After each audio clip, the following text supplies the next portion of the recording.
Welcome back to KSL Outdoors. You know, a bill is being debated here at the Capitol concerning some hunting methods that we hunters use. Part of the bill looks to limit the use of trail cameras on public lands and prohibit the practice of baiting big game.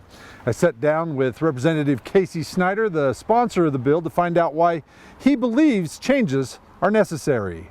You know, before I signed up for this job, you couldn't catch me at home October through the end of the year. You know, mostly waterfowl, but make sure I hit the elk hunt every year, and it's a big part of who I am. Representative Snider believes trail cameras can give hunters an unfair advantage. We have an opportunity right now, or the technology right now, to literally pinpoint an animal at the point that it crosses our camera. So you can have a camera sitting in the mountains, and as long as you have cell service, as soon as you get a deer come across your camera or on your bait set, if you've got a camera on it, it's going to send you a video and it's going to send you a message.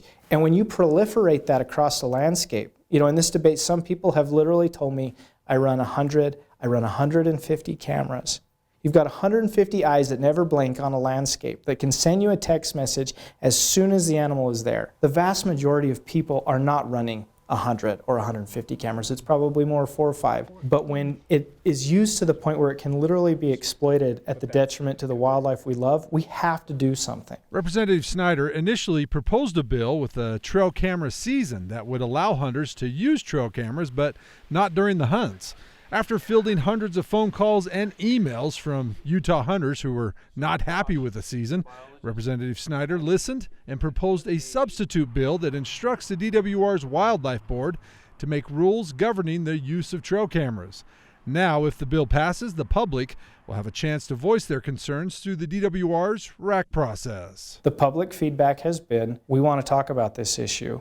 And so sending it into the Wildlife Board and into the RAC hopefully allows that conversation to continue in a way that is robust enough to meet the desires of the general public. Another provision within Casey's bill concerns baiting. Utah does not regulate baiting by big game hunters.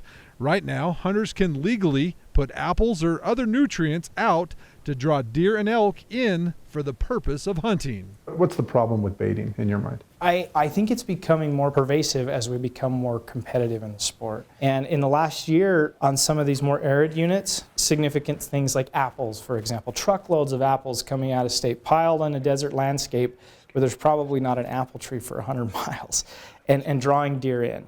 And I think fundamentally all of us recognize that preying on an animal at the point when it's merely trying to survive, taking advantage of its innate desire just to live and gain sustenance and nutrition, has some real issues. Having a check on our own appetites is always an important part of this. It has to be. Otherwise, the things that we love and the things that we support and sustain through our other efforts will not be there in the long run.